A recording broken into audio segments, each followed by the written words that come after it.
Hello everyone, welcome back to my channel. I hope you guys are doing absolutely amazing. This is Shams Arawala here. I want to firstly thank you all for over 4,300 subscribers, and I could not be happier, and I appreciate each and every one of you for your support, for your kindness, for your love. Okay, and I'm here today to give you guys a part 2. I am tired and I have a very long ass week, so I thought, you know what, whilst I am chilling, I might as well do it now. So here we go for part 2 of my divorce story. Do you know what? I get that a lot of people don't like divorce stories, especially Somali men. But my guy, I'm only speaking facts here. It's not my fault. Let's get to it, okay? So as you guys know, we had issues within our marriage when it came to his parents, when it came to his siblings. His sisters were relatively nice. However, there were times where everyone defends him. Everyone defended their son, brother. So there's not really much I could do. I had nobody to defend me, unfortunately, even though I have a massive ass family. I didn't have the same support system he did. And I think a lot of the conflict was I was by myself and so isolated, and partly my fault, but bitch, I had nowhere to go, okay? Anyway, it was just trouble all around. It wasn't a great marriage because I wasn't in a great mind space. Okay, my mom had just died. I went through tremendous amount of trauma that I never worked through, that I never sought any help for.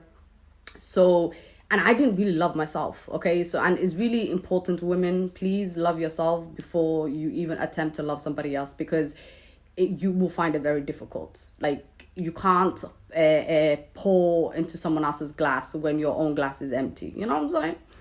Anyway, let's talk about the finances. Every single birthday, I was the only one getting presents for him. Never got anything for my birthday. Not that I gave a shit. Anniversaries, me doing the most. He didn't really do much. But then the worst is yet to come, because y'all are gonna think I'm a dickhead, but I gave this guy so much money. Like, my mom left me with the gold, which I could have chosen as a cash payment, but I wanted to keep my mom's gold. However, that's gone forever. But apart from that, I received a lot, like, it was thousands, right? And because it was me who had the money and he didn't really have anything, I felt bad being the breadwinner, I guess, or the one who has the most money. So what this dickhead did, and don't ever do ever in your entire life, is I handed my money over to him. I said, you take care of everything, you take care of the bills, I trust you completely. Bitch, who the fuck did I think I was? Who did I think? I see the good in absolutely everyone, and bitch, I think that's my downfall. Within a few months of giving almost £6,000 cash, and a few weeks later, the money was gone. We're still living at his mom's house, and she knew that I gave him this money, and then she would say things like, I said, you know, when she says, makes it out like I don't do anything.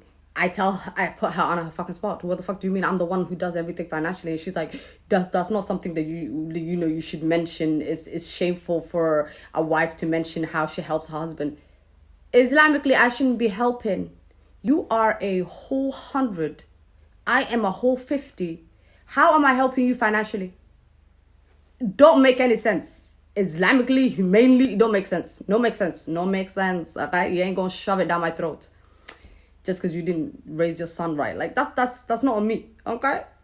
Wallahi. Anyway, after that payment, it was the gold that went missing, and forgave that. And I thought, you know what, we'll prosper, it's gonna be great, we're going to be a big fucking happy family. Anyway, And then I got into a bus accident in London, and I got compensation, and it was over £4,000. Bear in mind, I had just moved into a town that I don't know absolutely nobody. The house had absolutely zero furniture. I didn't even have a fork and a spoon, okay? I had to put everything else on finance and give him the cash because I felt so guilty that he was stuck with my pregnancy and the hospital and all of them bills, because healthcare ain't cheap in Europe, okay? Anyway, I felt guilty, so I gave him the money. Biggest regret of my fucking life. My girl was sat on the floor with her child, not even barely a year. And I was handing all my money over to this man because I felt guilty. For what? For doing his job? Anyway, listen, I can be a bitch. Let me tell you something. I can be a bitch. Wallahi, I can be a bitch. I'm not going to sit here and tell you Shamsa was innocent. Okay? I was not innocent. I have a foul mouth on me. However, that's only when you do me wrong. Otherwise, I am devoted to you. That is it. Majority of Somali women work that way. Unless you fuck it up, that woman is devoted to you. It's your fuckery. Like, learn to live with it. Anyway, 6,000, and then it was 4,000. Bitch, I spent a total of £10,000 plus some, by the way, on this human being. The reason why I asked for the divorce is when I finally got my daughter's passport, which they wanted to be her to be nameless, by the way, until he got his passport. Anyway, I wasn't about to wait for a grown-ass man to go and take care of his business. So I got my daughter her British passport, as I am a British national. We came back to the UK and we lived here, right? Why wasn't this nigga not helping financially? Not in any way, shape or form. And when I tell you, I struggled and I struggled and I struggled and I struggled and I cried myself to sleep. But then I thought to myself, Shamsa, why are you married? Why are you married? You have been playing the husband role and the wife role. Like, it's about time to cut this film short. There was no help financially. There was no emotional support. Like, he would call for like 2 minutes. Are you okay? How's Sarah? Okay, bye. And I'm thinking, what the fuck is actually going on? Like, what is going on? I was so baffled. And then he would get pissed off because I would get mad. And he's like, why are you getting mad? You're always screaming. No wonder why I don't want to talk. Bitch, listen, do not, this is what manipulative men do. When they are in the wrong and they're fucking up and they're not living up to their responsibilities, but they expect you to live up to your responsibilities and be kind and play the loving, devoted wife. How am I supposed to do that when you're not performing at the level that you're supposed to perform at? But then have all these expectations of me. Bitch, I had enough. And I said, give me my divorce. He looked at me knowing my past. He said, nah. I think for the past 7 years now, since my daughter has been born, my daughter's 7. For 7 years, my guy did not pay any more than 1,000 for 7 years. And I bet wallahi I'm actually even exaggerating that 1,000. And whenever I would get frustrated, it was, oh, you know what, I don't need this. Or his mom would say, oh, you know what, don't give my son the same headache that you gave your mom. The same headache that killed your mom. The same headache that put your mom 6 feet under. You did that. You're the Asi. And Asi means a person who is bad to their parent. No, I wasn't. I never used to dare to speak back to my mother. If anything, I was a great child. And the funny thing is, I'm not even trying to humiliate anyone. But you as a father have a responsibility. You don't want to take care of your responsibilities. But then when the mother is over emotional and she has lost her identity and she is really struggling, you just watch and let it play out like it's a fucking series. Anyway, I had enough. I told him to divorce me. He said, nah. I said, okay. For weeks, I was saying, you know what, there is no way in hell that me and you are going to stay married. Because not only did you prove to me that you cannot take care of your own child, if you can't take care of your own, who the fuck, what you going to do for me? Realistically, if you cannot take care of your own kid, what are you going to do for me? Absolutely nothing. He could sleep peacefully when my child was sick. Asked him for help, completely turned away. Anyway, I remember I was on my way to Holland to, my daughter was staying with him for a bit. So I went to go pick my daughter up. And on the way, and I haven't even boarded the plane yet, I was actually on a bus. And because everything was getting so toxic and I was in such fucked up financial situation, people were looking at me like, bitch, why did you give him all your money? And me thinking, oblivious to life, thinking, oh my God, he's my husband. Nah, don't give man money, okay? Don't do it. No.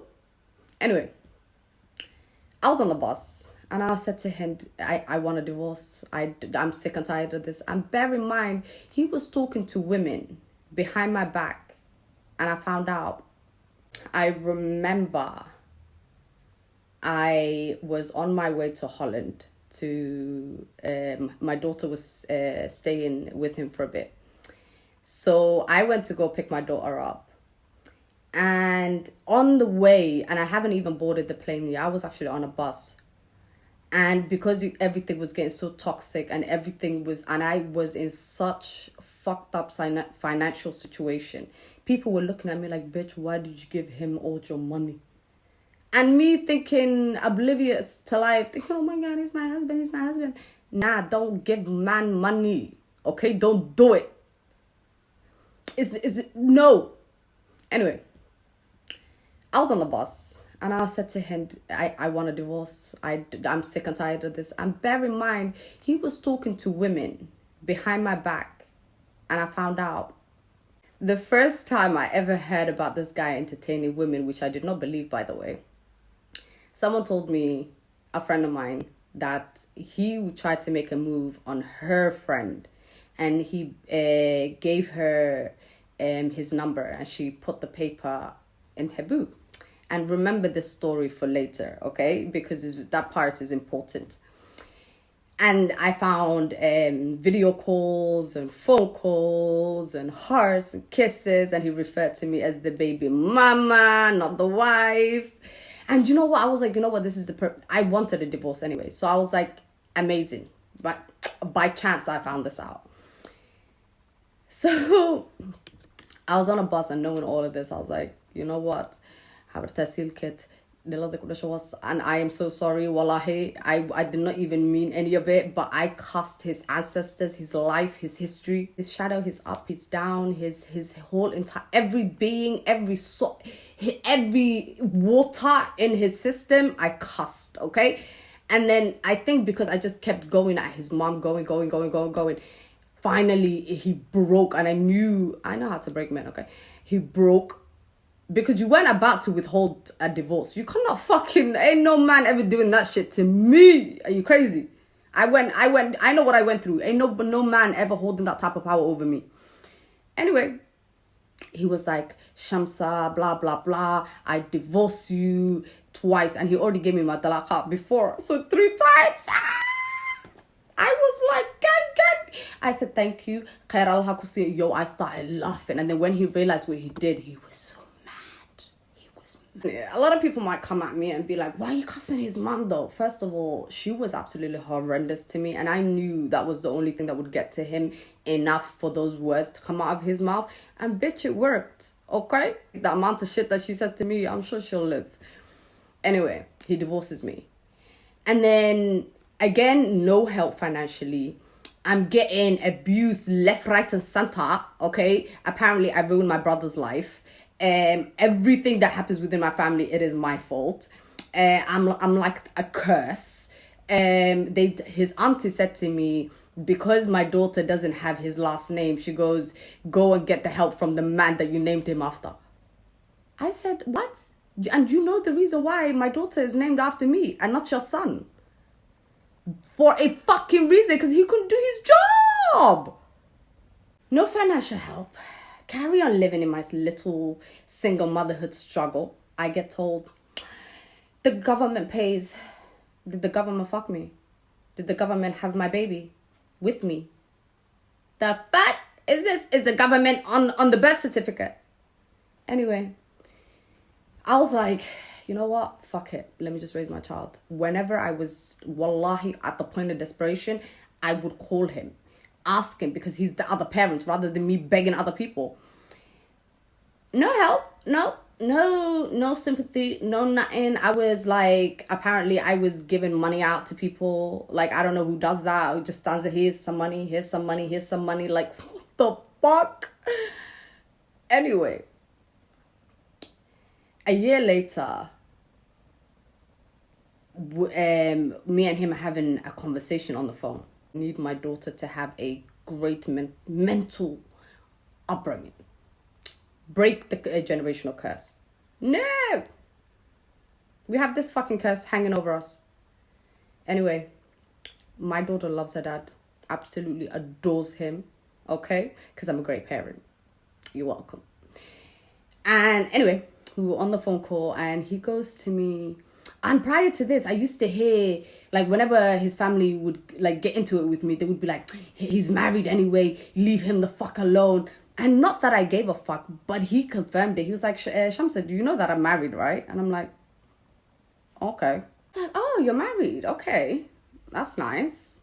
I was like, how's that going? And he's like, wallah, it's a headache. Just complaining. Complaining. And every single time we spoke, he was complaining about something. Either she called someone on them, he called the police, or they got into an argument. And then one time, I happened to be on the phone with him. And this guy's like, oh, you know, you were actually, I wish I never left you. You were the better wife. You're the one who made me divorce you that day.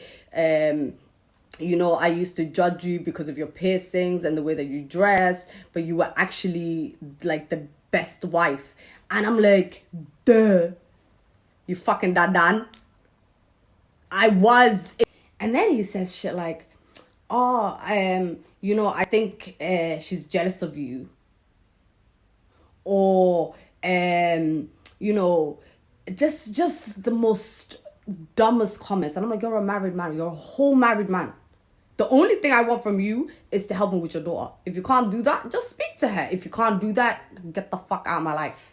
Okay? Anyway, one time he was like, you know what? I want my daughter to come visit. And then I kind of got curious. And I was like, who is your wife? And he was like, at first he tried to avoid it. And then he goes, do you remember when your friend told you that I was at a party and I gave my number to some chick? And I said, yeah. He goes, I married that chick. And I was like, of course you did. So just before they got divorced, my daughter was supposed to go to her dad to visit. All planned. He was supposed to book the ticket. And then he calls me and he's like, a week before she was due to go, he goes, oh, I don't think it's going to be possible because she took my ID and my bank card and she took everything and she's ruining my life. Let's go on holiday together. I was like, bitch, you just said your daughter can't come visit you because you don't have anything and now you want to go. Look, I was like, my guy, that's not going to happen. That's not going to happen. And he goes, we can be together, big be happy. No, been there, done that, wore the t-shirt, thank you. Just because your marriage ain't working out. No, thank you. Anyway, long story short, he goes, my daughter can come find me when she's 18 then. I said, all right, no problem, block them. It just really felt uncomfortable for me. Blocked his stupid ass. But you know when you block someone, they always find a way to find you. And then I want to speak to my daughter. You're trying to withhold my daughter. You're trying to... Nah, I'm trying to keep my daughter away from your negativity. And the last time my daughter was there, his father looked at me dead in the eyes and said, you know what, there's a lot of conflict between you two. I don't think Sarah should, you should bring Sarah here anymore. Her own granddad said, don't bring my grandchild to this house anymore. But then they want to pick and choose when they want to see her. When I said, nah, that's it, I'm done. But because I said I'm done, everyone else wants to play a victim and make me feel like I'm the one that's doing something wrong. I'm the one that's saying something wrong. Nah, boo, I'm telling the truth. We were married 2013, 2014, 2015.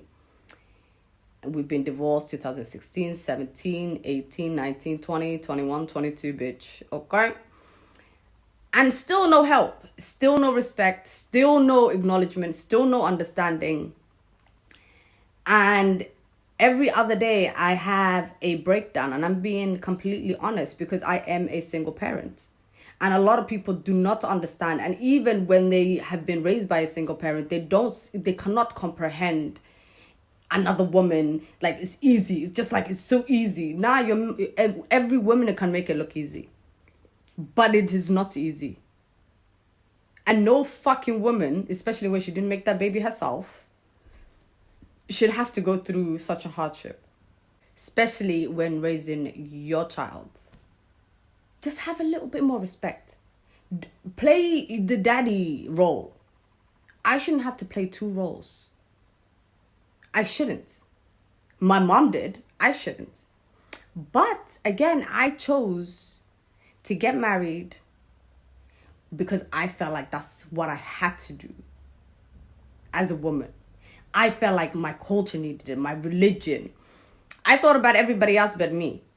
And this was right after my mom died. So I was suffering from a lot of psychological problems, trauma, stress, homelessness, fucking depression, being a single parent, being divorced apparently twice, in my opinion, once. But nevertheless, it's really, really, really difficult. And I wish that men acknowledged and took responsibility and said, you know what, we're going to do better. I hope that that entertained you a little bit, because if I can entertain me talking about it, because I feel like a fool. But you know what? It's Allah, it's fate. It was meant to happen. And I am grateful because I have a beautiful baby girl out of it. And that is it for today, guys. Thank you all for joining me. I hope to see you guys in my next video. I will be talking more about female genital cutting.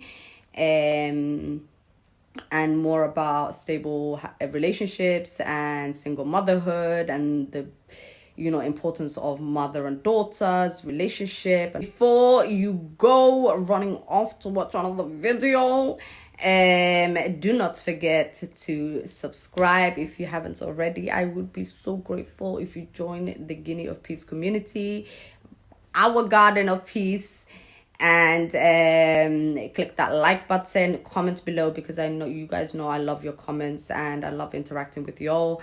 And hit that bell as well if you like, so you can get notified of my next video. And until next time, I love y'all no matter where you are in the world. And if you're in Ukraine, please stay safe. Please stay safe. Please stay safe.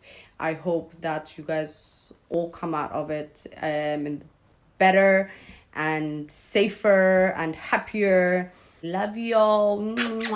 Bye.